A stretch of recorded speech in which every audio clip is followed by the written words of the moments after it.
வணக்கம். இன்னைக்கு விருச்சிக ராசி பொது பலன்கள் மற்றும் சிறப்புகள், அவங்களோட சிறப்புகள் என்ன, நெகட்டிவ் என்ன அப்படிங்கிறத பார்க்கலாம். ஃபஸ்ட்டு பார்த்தோன்னா, விருச்சிக ராசி அப்படிங்கிறது காலபுருஷ தத்துவப்படி பார்த்தோன்னா அஷ்டம ராசி தான். இது கடுமையான மறைவு ஸ்தானத்தில் குறிக்கிறது தான். இது மறைவு ஸ்தானத்தில் குறிக்கிறது தான், குறிக்கும் ராசி. அடுத்து சீரும் செவ்வாயோட சிறப்பு பெண் ராசி தான் இது. செவ்வாயோட ஆதிக்கத்தில் இருக்கிற ஒரு பெண் ராசி தான் இது விருச்சகம். விருச்சகத்தோட இயல்பு கோபம் தான். ஆனால் இது பார்த்தீங்கன்னா நீர் ராசியாக வர்றதுனால பார்த்தீங்கன்னா கோபத்தை தண்ணீர் ஊற்றி அணைக்கிறது போல் பார்த்தீங்கன்னா குபீர் என்று வரும். அந்த கோபத்தை அந்த நீர் தணிச்சிற மாதிரி இவங்க பொறுமையாக இருந்து பார்த்திங்கன்னா, அதாவது பேசுகிறதெல்லாம் ஓப்பனாக பேசிடுவாங்க. ஆனால் பழி வாங்குறதெல்லாம் பார்த்தோம் அப்படின்னா பொறுமையாக தான் அவங்களுக்குன்னு நேரம் வரணும். அப்போ தான் அதை பார்த்திங்கன்னா காத்திருப்பாங்க. அது வரைக்கும் அவங்களுக்குன்னு ஒரு நேரம் வரும் அப்படின்னு சொல்லிட்டு காத்திருப்பாங்க. அதே மாதிரி பெண் ராசி அப்படிங்கிறதுனால திடீர் சீற்றத்தை வெளிப்படுத்த விரும்ப மாட்டாங்க. நேரம் வரட்டும் அப்படின்னு சொல்லி கொஞ்சம் பொறுமையாக இருந்து அதுக்கப்புறம் பார்த்தோம் அப்படின்னா காத்திருப்பதா, அதாவது நேரம் வரட்டும் அப்படின்னு சொல்லி காத்திருந்துட்டு அதுக்கப்புறம் கடுமையான ஒரு தாக்கத்தை ஏற்படுத்துவாங்க எதிராளிக்கு. அதனால் பார்த்தீங்கன்னா அந்த பொறுமையாக இருக்கிறதுனாலேயே அவங்களோட எமோஷனல் கடுமையாக வரும், வெளிப்படுத்தும். அந்த நேரம் வரும்போது அவங்க அப்படி சட்டார்னு பொட்டடிப்பாங்க. அந்த மாதிரி தான் இருப்பாங்க. அதாவது பதுங்கி பாயிற புலி எப்படி ஒரு இரையை தேடும் போது பதுங்கி பாயும், அதே மாதிரி தான் இவங்க பார்த்தீங்கன்னா பதுங்கி இருப்பாங்க. அதுக்கப்புறம் பார்த்தீங்கன்னா பாஞ்சிருவாங்க, திடீர்னு பாஞ்சிருவாங்க. அந்த மாதிரி தான் இருப்பாங்க. அடுத்து பெண் தேலினை உருவமாக கொண்டவர்கள் தான் இவங்க. இவங்க பார்த்தீங்கன்னா தேல் எப்படி இருக்கும், தேல் அதோட இடத்த யாருக்குமே விட்டு கொடுக்காது. அதே மாதிரி தான் அந்த சுபாவம் அதிகமாக வெளிப்படுத்தும். அதாவது மறைஞ்சிருந்து தன்னோட இருக்கும் இடத்தை யாருக்கும் விட்டு கொடுக்காம இருக்கும். பெண் தேல் தான் விருச்சக ராசி அப்படின்னாவே பெண் தேல் தான். அது பார்த்தீங்கன்னா யார்கிட்டையும் கொடுக்காது, விட்டு கொடுக்காது. இருப்பது போல் நெருங்கிய இரத்த பந்தம், நண்பர்கள், ஏன் கூட இருக்க கணவன் மனைவி யாராக இருந்தாலும் சரி, விருச்சக ராசியாக இருந்தாங்கன்னா அவங்களையே கூட நம்பாத ராசி தான் இவங்க. அதாவது தன்னோட சுய பாதுகாப்பை மட்டும் அதிகமாக விரும்பும் ராசி அப்படிங்கனால இதுதான். அதுக்கப்புறம் பார்த்தோன்னா தன்னோட இருக்கும் சூழலை உழவு பார்த்துக்கிட்டே இருக்கும் ராசி. நாம் எப்படி இருப்போம் அப்படிங்கிறத ரொம்ப பார்த்துக்குவாங்க. மற்றவங்கள பற்றி அதிகமாக கவலைப்பட மாட்டாங்க. ஆனால் தன்னை தற்காத்துக்கிறதுலே பார்த்திங்கன்னா கவனமாக இருப்பாங்க ரொம்ப. அந்த மாதிரி ராசி.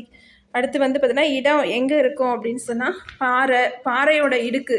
இப்போ தேல் எங்கெங்கெல்லாம் இருக்கும், ஒரு பாறையோட இடுக்கு, இருண்ட பாதாளம், பூமிக்கு அடியில் இருக்கும் துளைகள், தனித்து விடப்பட்ட பாறைகள், சூழ்ந்த கற்கள் போன்ற, அதாவது கல் இருக்கிற இடத்துல, இந்த மாதிரி இருக்கிற இடத்துலலாம் இவங்க இருப்பாங்க. விஷ ஜந்துக்கள் வாழும் இடங்கள் இதெல்லாம் இதை வெளிப்படுத்துது. அதனால இவங்க எங்கே இருந்தாலும் சரி அவங்க பார்த்திங்கன்னா இருப்பாங்க. பாலைவனத்துலேயும் இருப்பாங்க, ஒரு என்ன சொல்கிறது, பாலைவனத்துலேயும் இருப்பாங்க, ஒரு தண்ணி உள்ள சோலையிலேயும் இருப்பாங்க, ஒரு மலையிலேயும் இருப்பாங்க. அனைத்து இடத்துலையும் இந்த விருச்சக ராசிக்காரங்க இருப்பாங்க. அடுத்து பார்த்தீங்கன்னா ஸ்திர நீராசி எதாவது இருக்கிறதுனால மறைவு ராசியாகவும் வருவதால் கிணறுகளில் ஊறும் நீர், ஆழ்கடலில் சலனமற்ற நீராக இருப்பாங்க.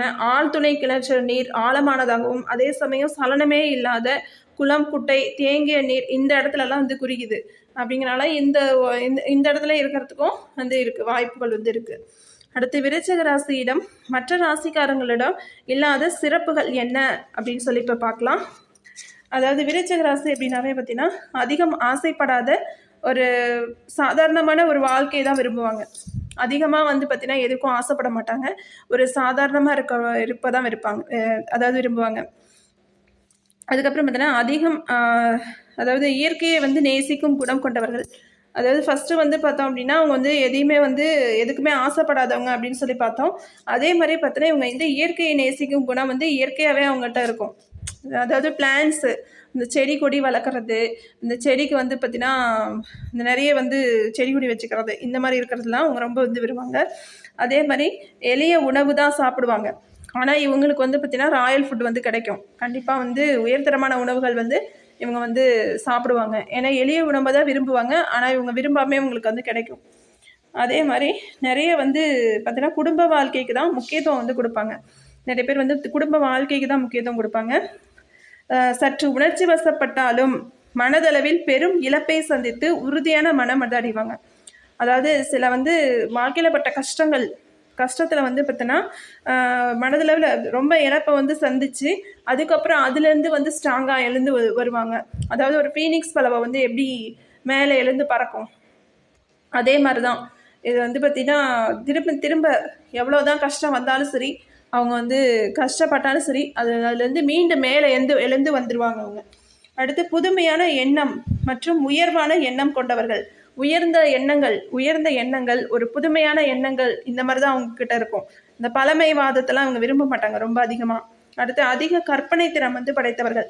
ஒரு இது ஒரு க்ளூ கொடுத்தா போதும், அதை வச்சு ஆராய்ஞ்சிருவாங்க. அதாவது குற்றவாளியை கண்டுபிடிக்கிறது கூட சரி, ஒரு க்ளூ இருந்தால் போதும், அதை வச்சே இவங்க தான் அப்படின்றத கரெக்டாக மென்ஷன் பண்ணி கண்டுபிடிச்சிருவாங்க. அந்த மாதிரி வந்து ஒரு கற்பனை திறன் வந்து அவங்களுக்கு இருக்கும். அடுத்து பழைய தோல்வியை நினைத்து வருந்தாமல் புதிய பாதையை தேர்ந்தெடுத்து வெற்றி பெறுபவர்கள் தான் இவங்க. அதாவது கடந்த காலத்தில் வந்து பழைய கஷ்டங்கள் அதெல்லாம் வந்து பார்த்திங்கன்னா அதெல்லாம் நினச்சி வருந்தாமல் புதிய பாதையை வந்து தேர்ந்தெடுத்து அதில் வந்து வெற்றியும் பெறுவாங்க. இவங்கள்ட்ட இருக்கிற ஒரே ஒரு நெகட்டிவ் என்ன அப்படின்னு சொன்னேன்னா என்னென்னா, பேசும் வார்த்தைகள் வந்து சில வந்து அவங்கள அறியாமல் விஷம் போல் பேசிடுவாங்க. அதுதான் இவங்கக்கிட்ட இருக்கிற மைனஸ். உடனே டக்குன்னு ஓப்பனாக அப்படியே சொல்லிடுவாங்க. இதுதான் அவங்களோட மைனஸ். மற்றபடி வந்து பார்த்திங்கன்னா இவங்க ரொம்ப நல்லவங்க தான். ஆனால் தன்னை வந்து கொஞ்சம் தற்காத்து கொள்வாங்க. நன்றி, வணக்கம்.